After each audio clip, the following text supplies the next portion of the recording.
about emerging therapies, Dr. Kline? What approaches are showing promise?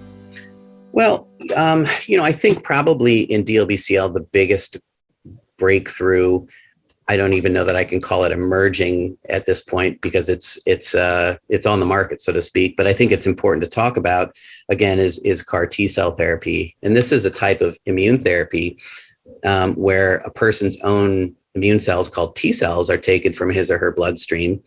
And then using a special type of a virus, those T cells are manipulated or engineered, it sounds better, to express on their surface something called a chimeric antigen receptor, which is somewhere between an antibody and a normal T cell receptor.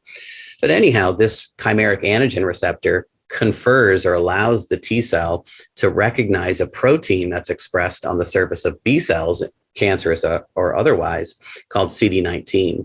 And when that chimeric antigen or CAR antigen, that CAR receptor expressing T cell sees a lymphoma cell, it engages it and kills it. A pretty clever idea, which has been in the works for decades now. But CAR T-cell therapy has now been approved for not only DLBCL, but many other types of non-Hodgkin lymphoma. I think in the past decade, far and away, that's the biggest breakthrough.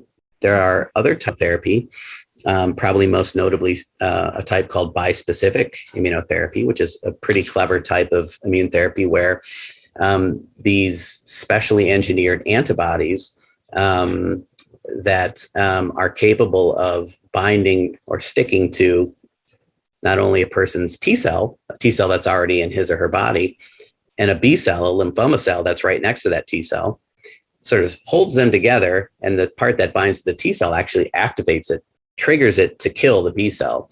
And so there are a number of companies that have those bispecific therapies that are in development. I suspect a couple will be approved by the FDA, I would guess in 2022.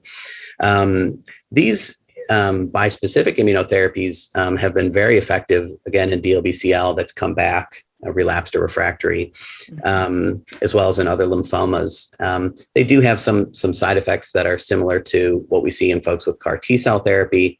I won't belabor what those are, but they are also very effective. There have been a number of drugs that either immunotherapies or other types of therapies that target that same CD19 protein on diffuse large B-cell lymphoma cells that have recently been approved by the FDA, either alone or in combination.